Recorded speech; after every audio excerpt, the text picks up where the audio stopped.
Our next guest, Timothy Schraeder Rodriguez, wrote about the emotional scars from his own experience with conversion therapy in a new memoir titled Conversion Therapy Dropout. The book came out yesterday. Tim, we are thrilled to have you in studio with us here to share your story. Congratulations on the book. Let's go back in time here. Often when we hear stories of conversion therapy, we maybe hear of parents forcing their kids into it. That was not your case. You made the decision yourself at the age of 19. Why did you do that, and what was the experience like over the, 8 years that you did conversion therapy? Yeah, so I opted into it myself. I was 19. I felt it was the only option that I had if I wanted to keep engaged with my faith, and faith was such an important part of my life. And it took many forms over the 8 years that I was in it. Initially, I was not near a ministry that was local to me, so I had to participate in an online forum.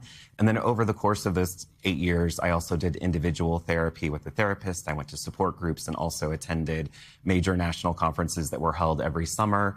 So I kind of did everything that was available, and it didn't work. It didn't work. What was the realization, or the moment you had that realization where you're like, this isn't doing it for me, I need to step away from this?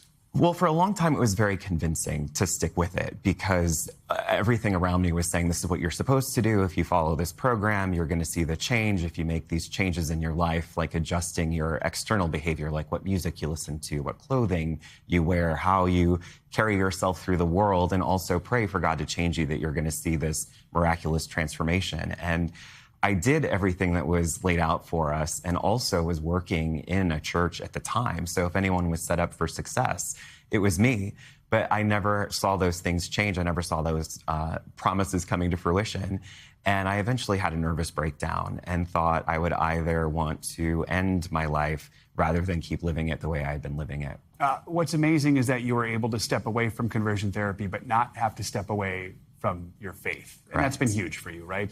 Absolutely. I think, we are body, soul, and spirit. And I think that one of the biggest misunderstandings that is handed to queer people from the religious community is that you have to choose between your faith or your sexuality.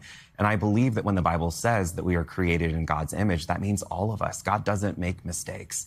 And I was fortunate to find my way into a religious space, a religious community that did have affirming theology and really helped me to see that come to truth in my own life. And now you have the book. Why did you decide to write this? Because I think queer stories are so important, and there is so much data that's out there that speaks to the harm of conversion therapy, but what really changes hearts and minds is a human story, a person's own experience. You can't argue with my lived experience.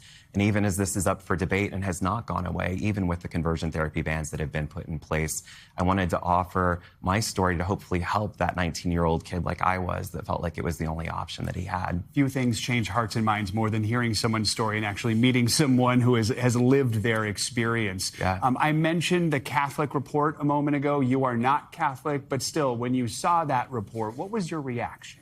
I think for people of any faith, it was a huge moment of victory, especially with some of the news that we've had recently with the Supreme Court debating whether or not conversion therapy is an issue of protected speech. To have one of the largest religious organizations in the world standing with conversion therapy survivors and speaking to the harm that it causes, I think for us is an affirmation of what we've been saying all along, that this does not work and it causes harm. You did mention the Supreme Court. In March, they ruled that basically a ban on conversion therapy violated a therapist's free speech rights. What was your reaction when you heard that? Are you afraid that it could create some issues around the country in places that maybe still haven't banned conversion therapy? I think it's going to be devastating because the bans only protected conversion therapy in therapeutic settings. And so it has continued to kind of grow over the years in religious contexts. But now with the ban being removed in Colorado, I think we will see a domino effect of it being legitimized in other places.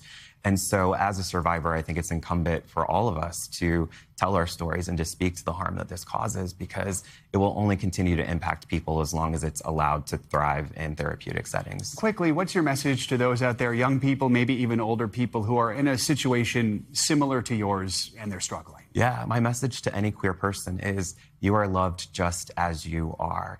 God does not make mistakes, and we are all loved and held by God.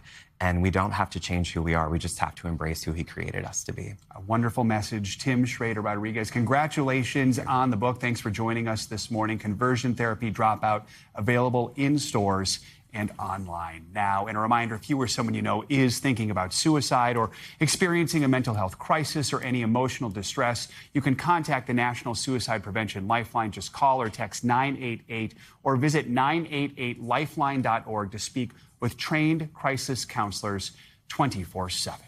We thank you for watching, and remember, stay updated on breaking news and top stories on the NBC News app or watch live on our YouTube channel.